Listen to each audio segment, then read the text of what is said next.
7ஆம் வகுப்பு கணிதம் செகண்ட் டேர்ம் பாடம் 1 பயிற்சி 1.1ல் 2வது கணக்கு தான் நம்ம வீடியோவில் பார்க்க போகிறோம். கீழ்கண்டவற்றை தசம எண்களை பயன்படுத்தி சென்டிமீட்டராக மாற்றுக. ஃபர்ஸ்ட் ஒன்று 5 மில்லிமீட்டர். இப்போ நம்மளுக்கு தந்திருக்கக்கூடிய தசம எண்களை நம்ம பயன்படுத்தி எப்படி மாற்ற சொல்லியிருக்காங்கன்னா சென்டிமீட்டராட்ட மாற்ற சொல்லியிருக்கிறாங்க. இப்போ நமக்கு ஃபஸ்ட் ஒன்று என்னென்னா 5 மில்லிமீட்டர் தந்திருக்குறாங்க. சரி, 5 மில்லிமீட்டர். அப்போ நம்மளுக்கு மில்லிமீட்டரும் சென்டிமீட்டருக்கான நம்ம ஃபார்முலா என்ன அப்படின்னு நம்ம பார்க்கணும். மில்லிமீட்டருக்கும் சென்டிமீட்டருக்குமான ஃபார்முலா என்ன அப்படின்னு பார்க்க போகிறோம். 1 millimetre is equal to 1/10 centimetre. சரியா, 1 மில்லிமீட்டர்னா 1/10 சென்டிமீட்டர். நம்மளுக்கு அப்போ இங்கே 5 மில்லிமீட்டர் இஸ் ஈக்குவல் டு 5/10 சென்டிமீட்டர்னு கிடைக்கும். 5/10 நம்மளுக்கு இங்கே 10 இருக்கிறதுனால நம்ம மேலே தசமத்தை நம்ம எப்படி மாற்றலாம் அப்படின்னா நம்மளுக்கு 10 ஒரு 0 தான் இருக்குது அப்படின்னா இந்த தசமம் இந்த பக்கமும் நம்மளுக்கு போயிடும். இப்போ இங்கே தசமம் இங்கே தான் நம்ம முழு எண். அப்போ இங்கே இருந்த தசமம் என்ன பண்ணால் இங்கே போயிடும். சரியா, இங்கே போயிடுச்சுன்னா அப்படின்னா 0.5 சென்டிமீட்டர். 0.5 சென்டிமீட்டர். அடுத்து செகண்டு 9 மில்லிமீட்டர். அதே சேம் ஃபார்முலா தான். 1 மில்லிமீட்டர் ஈக்குவல் டு 1/10 சென்டிமீட்டர். இங்கே 9 millimetre is equal to 9/10 centimetre.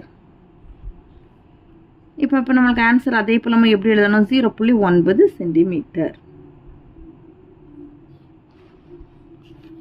அடுத்து மூணாவது 42 மில்லிமீட்டர். 1 மில்லிமீட்டர் ஈக்குவல் டு என்ன ஃபார்முலா வரும்? 1/10 சென்டிமீட்டர். அப்போ இங்கே 42 மில்லிமீட்டர் இருக்குது. 42 மில்லிமீட்டர் ஈக்குவல் டு 42/10 சென்டிமீட்டர். இங்கே 10 ஒரு தசமம் தள்ளி புள்ளி வைக்கும்போது இங்கேருந்து இப்படி நம்ம கொண்டு வந்தோன்னா இங்கே தசமம் வந்துடும். சரி, இப்போ 10 இருக்கிறதுனால ஒரு தசமம் தள்ளி புள்ளி வைக்கிறோம். 4.2 சென்டிமீட்டர். அடுத்தது 8 சென்டிமீட்டர் 9 மில்லிமீட்டர். சென்டிமீட்டர் நம்மளுக்கு சென்டிமீட்டர் தான், ஏன்னா நம்ம சென்டிமீட்டர் தான் மாற்ற சொல்லியிருக்காங்க. அதில் இது எந்த சேஞ்சஸும் பண்ண வேண்டாம். இந்த மில்லிமீட்டர் நம்ம சென்டிமீட்டரை மாற்றணும். 1 millimetre equal to 1/10 centimetre. 9 millimetre equal to 9/10 centimetre. இப்போ இது நம்ம தசமாக மாற்றும் போது 0.9 சென்டிமீட்டர் கிடைக்குமா? இனி நம்மளுக்கு இங்கே 8 சென்டிமீட்டர் இருக்குது. அப்போ இதையும் கூட்டணும். 8 சென்டிமீட்டர் ப்ளஸ் 0.9 சென்டிமீட்டர்.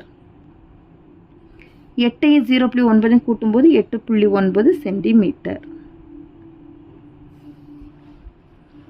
அடுத்த 5வது சப்டிவிஷன் 375 மில்லிமீட்டர். அதே ஃபார்முலா தான். 1 millimetre equal to 1/10 centimetre. 375 millimetre equal to 375/10 centimetre. ஒரு தசம் தள்ளி நம்ம புள்ளி வைக்கும்போது இங்கே இந்த பக்கமாக இந்த 7க்கு 5க்கு நடுவில் புள்ளி வந்துடும். 37.5 சென்டிமீட்டர்.